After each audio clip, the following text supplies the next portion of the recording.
भागवत पुराण षष्ठम स्कंद षष्ठ स्कंद 17वां अध्याय चित्रकेतु को पार्वती जी का शाप। श्री सुखदेव जी कहते हैं, परीक्षित, विद्याधर चित्रकेतु जिस दिशा में भगवान शंकरशन अंतर्धान हुए थे उसे नमस्कार करके आकाश मार्ग से स्वच्छंद विचरने लगे। महायोगी चित्रकेतु करोड़ों वर्षों तक सब प्रकार के संकल्पों को पूर्ण करने वाली सुमेरु पर्वत की घाटियों में विहार करते रहे। उनके शरीर का बल और इंद्रियों की शक्ति अक्षुण्ण रही। बड़े बड़े मुनि सिद्ध चारण उनकी स्तुति करते रहते। उनकी प्रेरणा से विद्याधरों की स्त्रियां उनके पास सर्वशक्तिमान भगवान के गुण और लीलाओं का गान करती रहती। एक दिन चित्रकेतु भगवान के दिए हुए तेजोमय विमान पर सवार होकर कहीं जा रहे थे। इसी समय उन्होंने देखा कि भगवान शंकर बड़े बड़े मुनियों की सभा में सिद्ध चारणों के बीच बैठे हुए हैं और साथ ही भगवती पार्वती को अपनी गोद में बैठाकर एक हाथ से उन्हें आलिंगन किए हुए हैं। यह देखकर चित्रकेतु विमान पर चढ़े हुए ही उनके पास चले गए और भगवती पार्वती को सुना सुना कर जोर से हंसने और कहने लगे। चित्रकेतु ने कहा, ओ ये सारे जगत के धर्म शिक्षक और गुरुदेव हैं।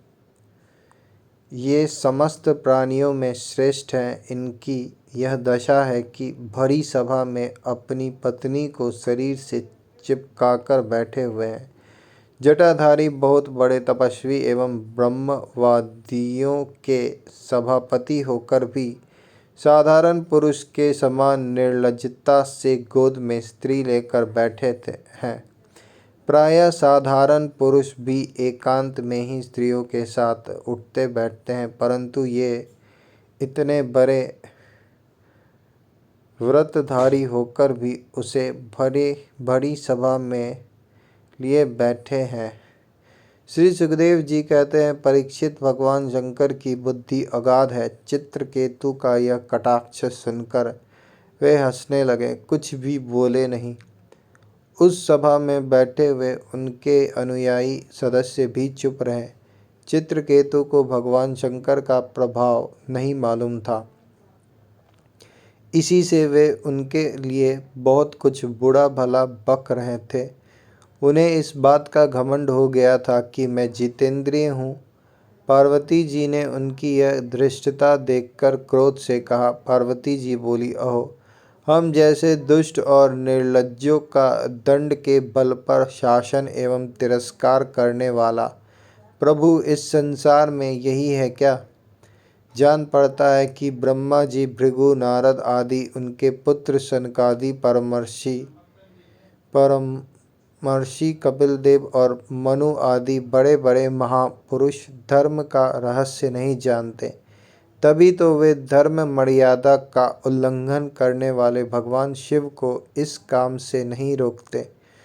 ब्रह्मा आदि समस्त महापुरुष जिनके चरण कमलों का ध्यान करते रहते हैं, उन्हीं मंगलों को मंगल बनाने वाले साक्षात जगत गुरु भगवान का और उनके अनुयायी महात्माओं का इस अधम क्षत्रिय ने तिरस्कार किया है और शासन करने की चेष्टा की है। इसलिए यह ढीठ सर्वथा दंड का पात्र है। इसे अपने बड़प्पन का घमंड है। यह मूर्ख भगवान श्री हरि के उन चरण कमलों में रहने योग्य नहीं है जिनकी उपासना बड़े बड़े सत्पुरुष किया करते हैं। चित्रकेतु को संबोधन कर, अतः दुर्मते, तुम पापमय असुर योनि में जाओ। ऐसा होने से बेटा तुम फिर कभी किसी महापुरुष का अपराध नहीं कर सकोगे। श्री सुखदेव जी कहते हैं, परीक्षित, जब पार्वती जी ने इस प्रकार चित्रकेतु को शाप दिया तब वे विमान से उतर पड़े और सिर झुकाकर उन्हें प्रसन्न करने लगे। चित्रकेतु ने कहा, माता पार्वती जी, मैं बड़ी प्रसन्नता से अपने दोनों हाथ जोड़कर आपका शाप स्वीकार करता हूँ, क्योंकि देवता लोग मनुष्यों के लिए जो कुछ कह देते हैं वह उनके प्रारब्ध अनुसार मिलने वाले फल की पूर्ण सूचना मात्र होती है। देवी, यह जीव अज्ञान से मोहित हो रहा है और इसी कारण इस संसार चक्र में भटकता रहता है तथा सदा सर्वदा सर्वत्र सुख और दुख भोगता रहता है। माता जी, सुख और दुख को देने वाला ना तो आपका अपना आत्मा है और ना कोई दूसरा। जो अज्ञानी है वे ही अपने को अथवा दूसरे को सुख दुख का कर्ता माना करता है। यह जगत सत्व रज आदि गुणों का स्वाभाविक प्रवाह है।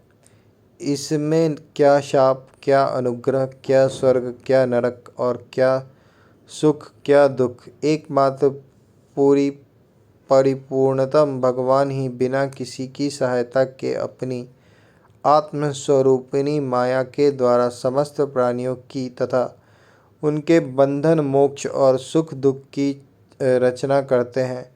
माता जी, भगवान श्री हरि सब में सम और माया आदि मल से रहित है। उनका कोई प्रिय अप्रिय, जाति बंधु, अपना पराया नहीं है। जब उनका सुख में राग ही नहीं है तब उन्हें रागजन्य क्रोध तो हो ही कैसे सकता है। तथापि उनकी माया शक्ति के कार्य पाप और पुण्य ही प्राणियों के सुख दुख, हित अहित, बंधन मोक्ष, मृत्यु जन्म और आवागमन के कारण बनते हैं।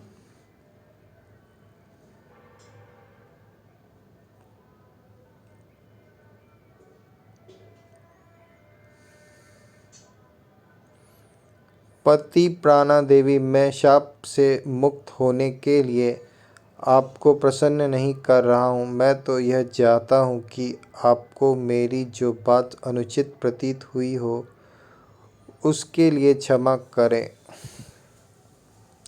श्री सुखदेव जी कहते हैं, परीक्षित, विद्याधर चित्रकेतु भगवान शंकर और पार्वती जी को इस प्रकार प्रसन्न करके उनके सामने ही विमान पर सवार होकर वहां से चले गए। इससे उन लोगों को बड़ा विस्मय हुआ। तब भगवान शंकर ने देवता, ऋषि, दैत्य, सिद्ध और पार्षदों के सामने ही भगवती पार्वती जी से यह बात कही। भगवान शंकर ने कहा, सुंदरी, दिव्य लीला विहारी, भगवान के निष्पृह और उदार हृदय दासानुदासी दासों की महिमा तुमने अपनी आँखों देख ली। जो लोग भगवान के शरणागत होते हैं वे किसी से भी नहीं डरते, क्योंकि उन्हें स्वर्ग, मोक्ष और नरकों में भी एक ही वस्तु के केवल भगवान के ही समान भाव से दर्शन होते हैं। जीवों को भगवान की लीला से ही देह का संयोग होने के कारण सुख दुख, जन्म मरण और शाप, अनुग्रह आदि द्वंद्व प्राप्त होते हैं। जैसे स्वप्न में भेद भ्रम से सुख दुख आदि की प्रतीति होती है और जागृत अवस्था में ब्रह्मवश माला में ही सर्प बुद्धि हो जाती है, वैसे ही मनुष्य ज्ञानवश आत्मा में देवता, मनुष्य आदि का भेद तथा गुण दोष आदि की कल्पना कर लेता है। जिनके पास ज्ञान और वैराग्य का बल है और जो भगवान वासुदेव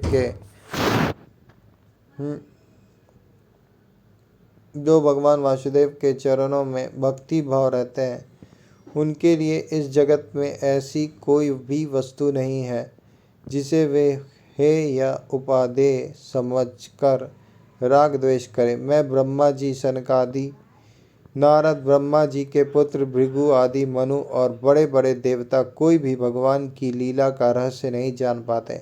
ऐसी अवस्था में जो उनके नन्हे से नन्हे अंश हैं और अपने को उनसे अलग ईश्वर मान बैठे हैं, वे उनके स्वरूप को जान ही कैसे सकते हैं। भगवान को ना कोई प्रिय है और ना अप्रिय। उनका ना कोई अपना है और ना पराया।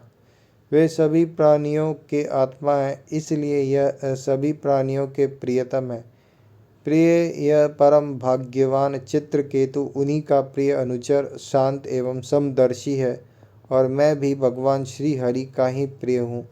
इसलिए तुम्हें भगवान के प्यारे भक्त, शांत समदर्शी महात्मा पुरुषों के संबंध में किसी प्रकार का आश्चर्य नहीं करना चाहिए। श्री सुखदेव जी कहते हैं, परीक्षित, भगवान शंकर का यह भाषण सुनकर भगवती पार्वती की चित्त वृत्ति शांत हो गई और उनका विस्मय जाता रहा।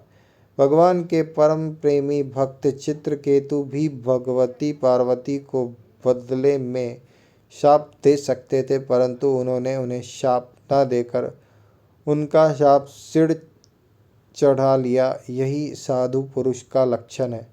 यही विद्याधर चित्रकेतु दानव योनि का आश्रय लेकर त्वष्टा के दक्षिणाग्नि में पैदा हुए। वहाँ इनका नाम वृत्तासुर हुआ और वहाँ भी ये भागवत स्वरूप के ज्ञान एवं भक्ति से परिपूर्ण ही रहे। तुमने मुझसे पूछा था कि वृत्तासुर का दैत्य योनि में जन्म क्यों हुआ और उसे भगवान की ऐसी भक्ति कैसे प्राप्त हुई। उसका पूरा विवरण मैंने तुम्हें सुना दिया। महात्मा चित्रकेतु का यह पवित्र इतिहास केवल उनका ही नहीं, समस्त विष्णु भक्तों का महात्म्य है। इसे जो सुनता है वह समस्त बंधनों से मुक्त हो जाता है। जो पुरुष प्रातः काल उठकर मौन रहकर श्रद्धा के साथ भगवान का स्मरण करते हुए इस इतिहास का पाठ करता है, उसे परम गति की प्राप्ति होती है।